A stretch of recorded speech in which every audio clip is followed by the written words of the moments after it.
Baik Bapak Ibu sekalian, sebagaimana kita tahu bahwa indeks kerawanan pilkada ini adalah amanat undang-undang yang diberikan kepada kita untuk memetakan potensi kerawanan. Memetakan potensi kerawanan itu dalam pendefinisian Bawaslu kemudian diturunkan dalam kegiatan yang namanya membuat peta kerawanan atau indeks kerawanan pilkada. Nah, karena situasi pandemi ini, indeks kerawanan pilkada kita juga update dengan beberapa hal terkait dengan kerawanan pasca pandemi. Adapun tujuan dari definisi dari kegiatan atau indeks kerawanan pilkada ini adalah segala hal yang mengganggu atau menghambat proses pemilu yang demokratis itu kita kategorikan sebagai kerawanan. Jadi apapun yang menghambat pemilu demokratis kita definisikan sebagai kerawanan yang kita rangkum dalam IKP. Tujuannya adalah untuk mengetahui dan mengidentifikasi ciri, karakteristik, dan kategori kerawanan, alat pemetaan, pengukuran potensi, prediksi, dan deteksi dini. Jadi sifatnya adalah deteksi dini untuk kita cegah agar tidak terjadi.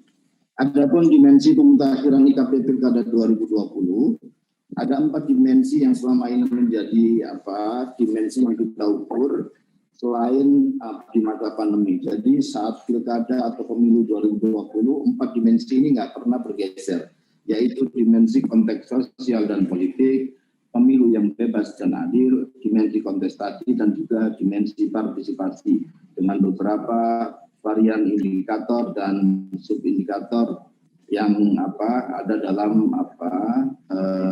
materi penelitian atau indeks kita. Adapun dalam konteks pandemi ini, kami juga memasukkan beberapa hal yang menjadi indikator kerawanan pasca pelaksanaan kita ini dilakukan di masa pandemi COVID-19. Pertama misalnya terkait dengan penyelenggara pemilihan, kita mengidentifikasi beberapa hal, diantaranya berapa orang yang positif COVID dari penyelenggara, yang meninggal dunia, yang mengundurkan diri, melanggar protokol kesehatan, dan lain-lain. Peserta pemilihan juga demikian, dan juga kondisi daerah, misalnya peningkatan lonjakan pasien yang terjadi di masing-masing daerah yang pilkada, ini kita kategorikan dengan indikator kerawanan pandemi COVID di kondisi daerah. Nah, Bapak Ibu sekalian, adapun ranking pasca update terkait dengan provinsi dengan kerawanan tertinggi di aspek pandemi, khusus di aspek pandemi, ini spesifik, yaitu Kepulauan Riau dengan skor tertinggi 95,4, Sumatera Barat 89,7, Jambi 87,4, dan seterusnya. Ini untuk tingkat kerawanan khusus di dimensi pandemi. Adapun kerawanan khusus dimensi pandemi di kabupaten kota ini terjadi di 10 daerah juga yang besar, yaitu Kabupaten Pulau Mandoma, Kabupaten Agam, Kabupaten Natuna, dan seterusnya. Purworejo, Kota Waringin Timur, Morowali Utara, Semarang, Tuban, Tasik, dan Purbalingga. Jadi 10 kabupaten kota dengan kerawanan tertinggi ini membersamai 62 kabupaten atau kota yang masuk kategori rawan tinggi dari sisi pandemi. Adapun kabupaten kota yang lain itu masuk kategori rawan rendah.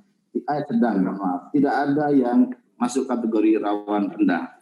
Nah, Bapak Ibu sekalian, adapun update kita terhadap IKP komprehensif semua dimensi yang kita petakan pasca memasukkan data paling mutakhir adalah sebagai berikut. Pertama, 10 kabupaten kota dengan IKP pilkada tertinggi. 1 Kabupaten Manokwari dengan 78,85, 2 Kota Sungai Penuh dengan 76,19, ketiga Kota Ternate dengan 66,73, keempat Kabupaten Kendal dengan 65,39, skornya ke-5 Kabupaten Mamuju 65,14, ke-6 Kota Tangerang Selatan dengan skor 64,62, ke-7 Kabupaten Lamongan dengan skor 64,11, ke-8 Kabupaten Teluk Wandama dengan 63,87, Kabupaten Agam dengan 63,42, dan juga Kota Baru, Kabupaten Kota Baru 62,88. Ini merupakan skor tertinggi dari semua dimensi yang kita update. Jadi 10 kabupaten kota tertinggi skornya adalah yang tadi barusan kita sampaikan. Adapun per dimensi sebagaimana yang ada di dalam layar, kita tidak akan bacakan semuanya, itu adalah gambaran pergeseran, pemetaan, dan juga peta masing-masing dimensi yang dinyatakan rawan hasil update indeks kerawanan pilkada kita. Nah, Bapak Ibu sekalian, adapun untuk provinsi, dari 9 provinsi yang pilkada, update kita adalah ranking IKP Pilkada 2020 untuk provinsi. Yang pertama yang kategorinya paling tinggi kerawanannya adalah 1 Sulawesi Utara dengan skor 87,43, kedua Sumatera Barat dengan skor 86,57, ketiga Jambi dengan skor 79,13, keempat Sulawesi Tengah dengan skor 75,57, kelima Bengkulu 74,86, keenam Kalimantan Selatan 72,26, ketujuh Kalimantan Tengah dengan skor 68,77, Kepulauan Riau dengan 66,53, dan Kalimantan Utara dengan skor 64,38. Ini kira-kira kesimpulan perankingan, baik yang tadi kabupaten kota maupun dari sisi provinsi yang menggelar pilkada. Adapun isu-isu strategis Bapak Ibu sekalian yang muncul dalam pilkada ini adalah pertama hak pilih. Sebagaimana kita tahu, hak pilih ini karena data hidup senantiasa masih menjadi masalah, dan kita tahu ada masuk pemilih yang kemudian harus menggunakan surat keterangan pasca perekaman karena memang belum semua warga negara yang sejatinya bisa menggunakan hak pilih punya KTP elektronik. Dan juga beberapa orang masih belum masuk dalam DPT meskipun seharusnya masuk, dan juga ada orang yang harusnya tidak masuk dalam DPT, masuk dalam DPT. Skor tertingginya ada di 133 daerah untuk soal hak pilih. Kemudian penolakan pilkada karena situasi wabah COVID ini juga menjadi isu strategis yang muncul setelah pilkada ini putuskan untuk dilanjutkan tanggal 9 Desember besok. Isu yang lain adalah politik uang, sebagaimana IKP awal kita menunjukkan bahwa politik uang juga menjadi isu yang sangat krusial karena sering terjadi di beberapa daerah berdasarkan hasil data 5 tahun terakhir pelaksanaan pilkada terakhir. Jaringan internet ini menjadi isu yang mengemuka beriringan dengan rencana waktu itu KPU menggunakan Sirekap.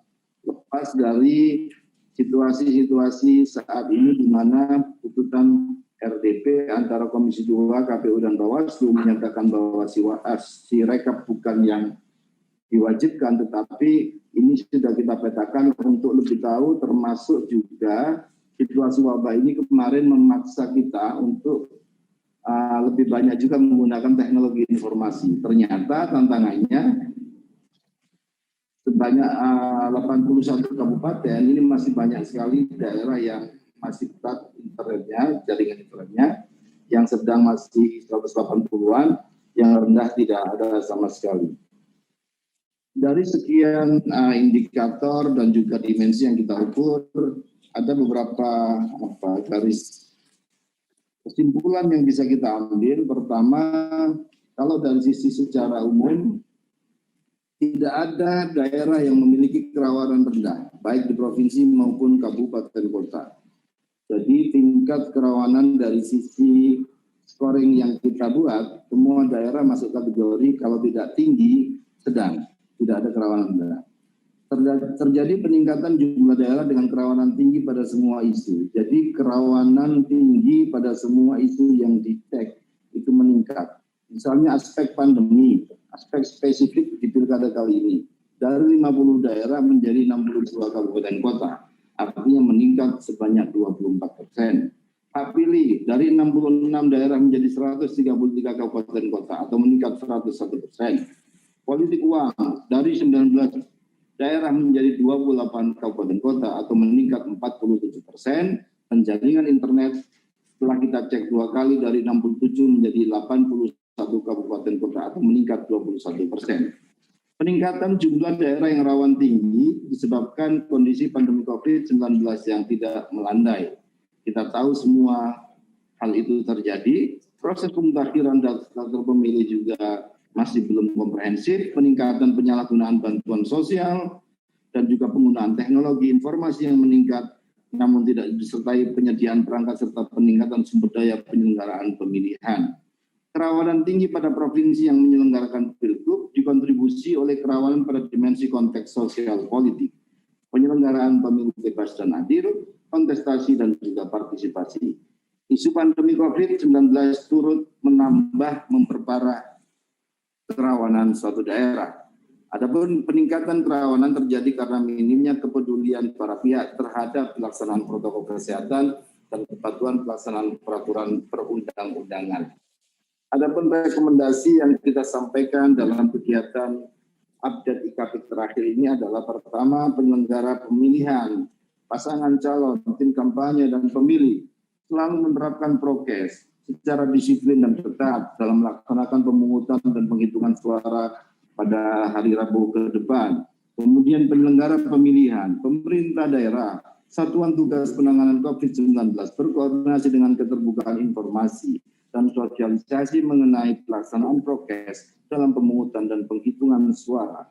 Koordinasi kepolisian dan gugus tugas penanggulangan COVID dalam penegakan hukum dan penindakan atas pelanggaran protokol kesehatan di luar proses penyelenggaraan pemilihan pada hari pemungutan suara. Koordinasi antara KPU, Bawaslu, dan pemerintah, dalam hal ini Dukcapil, dalam memastikan pemilih yang berhak dapat menggunakan suaranya. Sebagaimana kita tahu, rekaman tetap dilakukan dan langsung ada keterangan bagi pemilih yang belum punya KTPL dan bisa menggunakan hak pilih. Yang terakhir, kepastian penggunaan teknologi informasi oleh penyelenggara pemilihan harus juga didukung dengan segala fasilitas yang memadai.